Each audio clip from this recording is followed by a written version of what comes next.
तिहार आउन लाग्यो, फिनी रोटी बनाउने होइन त आउनु बनाउन सुरु गरौँ।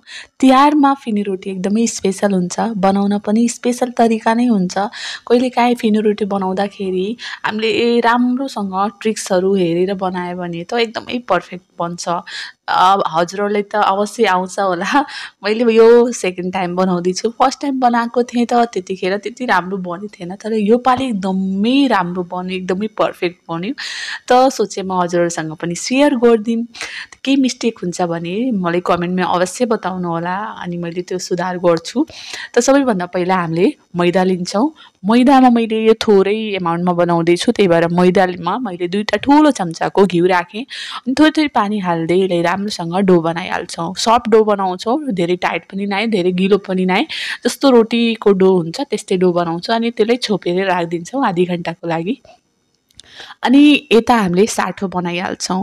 साठो बनाउनको लागि हामी चामलको पिठो लिन्छौँ, अनि त्यसमा घिउ हाल्छौँ, अनि मजाले मिक्स गरेर यसरी एकदमै तारको साठो बनाइहाल्छौँ लिक्विडमा। राम्रोसँग बनाइसकेपछि हाम्रो यहाँ आधी घन्टा जति भइसक्यो। अब रोटीलाई राम्रोसँग पुरै लामो बेलिदिन्छौँ। राम्रो यसरी लाम्चोमा गोलो बेल्दैनौँ, लाम्चोमा यसरी बेलिहाल्छौँ। बेलिसकेपछि साइडको पार्ट काटेर निकालिहाल्छौँ। एकदमै बराबर हुनुपर्छ। बराबर हुनको लागि अगाडि पछाडिको काटेर यसरी हेर्न सक्नुहुन्छ। काटेर साठोलाई राम्रोसँग हामी पुरै लगाइदिन्छौँ। लगाइसकेपछि एकदमै मोटो लगाउँछौँ, अनि यसरी रोल गरिहाल्छौँ। रोल गर्दाखेरि फर्स्ट टाइम बनाउँदाखेरि अलिक गाह्रो हुन्छ, त्यही भएर बिस्तारै गर्नु होला, अवश्य हुन्छ होला। फर्स्ट टाइम म बनाउँदाखेरि बनेको थिएन राम्रोसँग, सेकेन्ड टाइम बनाउँदा एकदमै राम्रोसँग बन्यो। त यसलाई रोल गरिसकेपछि हातले अलिकति इलास्टिक हुन्छ, त्यसले अलिकति गर्नुपर्छ। त्यसपछि यसलाई हामीले काटिहाल्छौँ। काटेर अगाडि र पछाडिको टुप्पो जुन खुल्ला भएको हुन्छ त्यसलाई हामी यसरी गरेर हातले टाँसिहाल्छौँ।